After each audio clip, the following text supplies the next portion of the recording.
To begin with a Sun News exclusive, a new Abacus data poll indicates that if Justin Trudeau becomes the Liberal leader, the party's next leader, he'll begin with a few advantages over his rivals, but still does not knock Prime Minister Stephen Harper off of his pedestal. For all the numbers, we turn now to our pollster, David Coletto. He's here in studio. Good to have you on the show again, David. And I want to start off by looking at the numbers that you found regarding who would best handle the middle class or has the middle class interests at heart, I guess. Well, let me give the viewers some context on what this question was. We did it in early February, so it's not the freshest data, but I think it gives us a sense of what's to come. And we asked Canadians, you know, a number of statements and said, which leader, and we included Trudeau in there and said, imagine Trudeau does win, which leader do you think is best at doing these things? So the first one you said is looking out for the middle class, something that Justin Trudeau has been talking a lot about in his campaign run. You can see here Canadians are more likely to select Tom Mulcair than the others. He's got a slight advantage over Trudeau and Stephen Harper, all basically grouped together with a quarter of respondents saying none of the above. So we did give that option that you could say none of these guys will do a good job on this. So Tom Mulcair comes out ahead on this one. But Stephen Harper has an advantage on two key factors. We'll get to Justin Trudeau at the end. The first is who's the most effective at getting things done. Right. An important thing when you're in government. You can see here Stephen Harper has a 10 percentage point lead over Justin Trudeau. 40% for Stephen Harper, 30% for Trudeau. Importantly, Tom Mulcair well back in third at 22%. Another and that is amazing considering Trudeau isn't leader yet. Has a pretty terrible voting record, or rather missing votes in the House of Commons. And Mulcair has been opposition leader for some time now and, you know, he's tried to push NDP bills through the House, that sort of thing. He's in the news a whole lot more than Trudeau is, and yet... And was a cabinet minister in Quebec. And was a cabinet minister in Quebec. And Justin Trudeau hasn't demonstrated that he's done much. But again, this is all about perceptions. Right. And this is what, we'll talk maybe at the end about what Trudeau's going to have to do to make these... Right. into reality and prove that he can do this. When it comes to having the qualities to make a good prime minister, also, you know, you could say who'd be the best prime minister. Here, again, Stephen Harper has that advantage, a 6-point lead over Justin Trudeau. Again, Tom Mulcair in third place. Now, keep in mind, though, this is the same survey that we found the NDP still in second place. So, right. so we need to keep that context in mind as well with the Conservatives in the lead. Now let's look at where Justin Trudeau does have an advantage. Right. And you know, you talk about Trudeau mania for his dad in the 60s. Well, there may be some Trudeau mania building. We asked which leader would be best at dealing with issues of concern to women. This was a big factor in the U.S. election. Right. You know, women are half the vote. They're an important bloc. 43% of Canadians picked Justin Trudeau, both men and women picked Justin Trudeau as the favorite on this question. And then last we asked which leader is best at uniting all regions of the country. And I think what's interesting here is that none of the above came out ahead with 38%, with Justin Trudeau in second and Harper and Mulcair well back.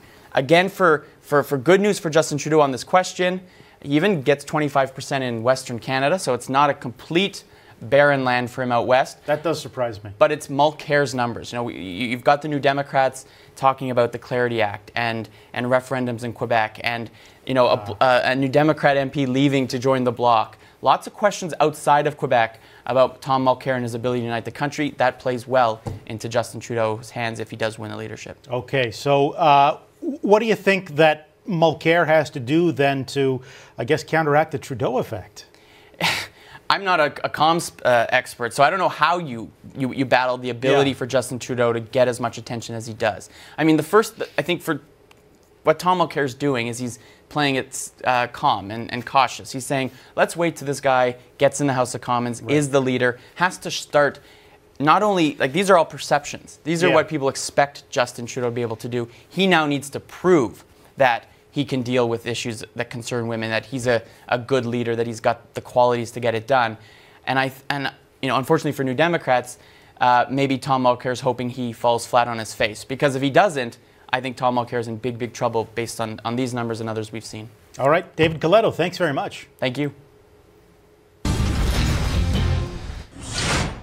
We have breaking news out of the West. Alberta's finance minister has just announced a projected $2 billion deficit for the province. The province's finance minister, Doug Horner, announced harsh cuts to programs which include seniors programs and universities.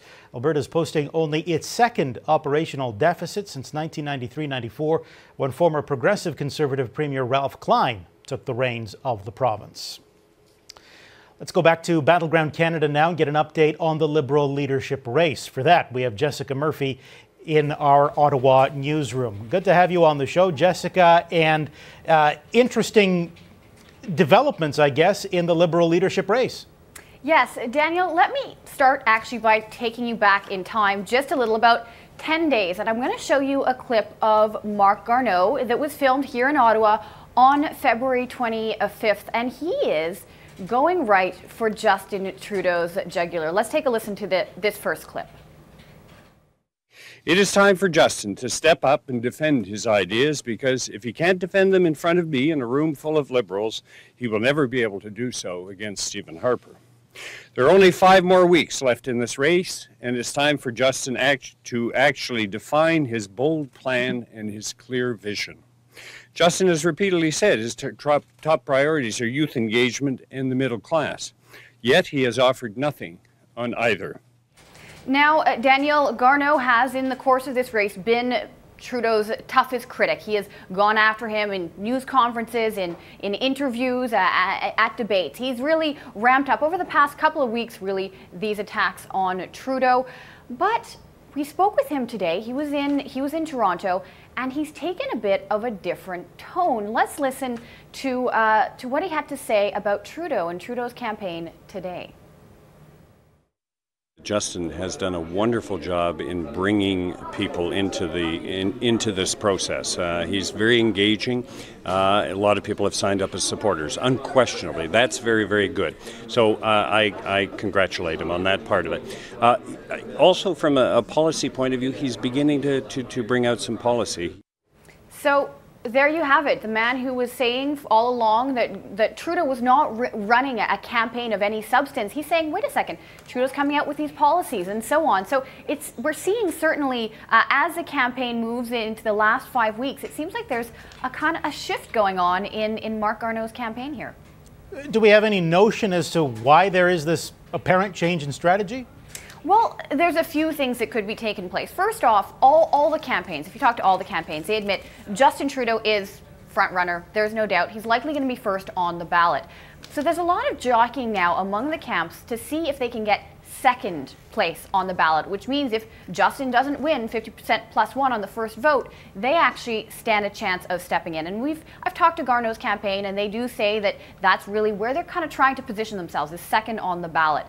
So we're also seeing, however, that the Joyce Murray campaign seems to be doing really quite well. They say they've signed up a lot of supporters. They feel like those supporters are locked in and really backing Murray. It seems like they might actually be in second place. And Murray certainly has been known to be running a very positive campaign. She's been praised for running a very positive campaign. We've also seen, for example, Martha Hall Findlay, who attacked Trudeau at the Mississauga debate, the third debate a few weeks ago. She came out, had to apologize for attacking him for saying he was wealthy, and even though he was saying that he was in support of the middle class. So it's an interesting backpedal. We're seeing him maybe take a more positive tack. And I will say, I just read an interview with him in another news organization where he was saying that, you know what, if Trudeau wins, he's a loyal soldier and will back him 100%. So definitely a change of tone, and we'll see how it plays out over the next 5 weeks. And just one other thing I will say, Garneau, going to be appearing on Sun News Network around 11 tomorrow. He said he'd be making an announcement, so tune in for that too. All right, thanks, Jessica. You're welcome.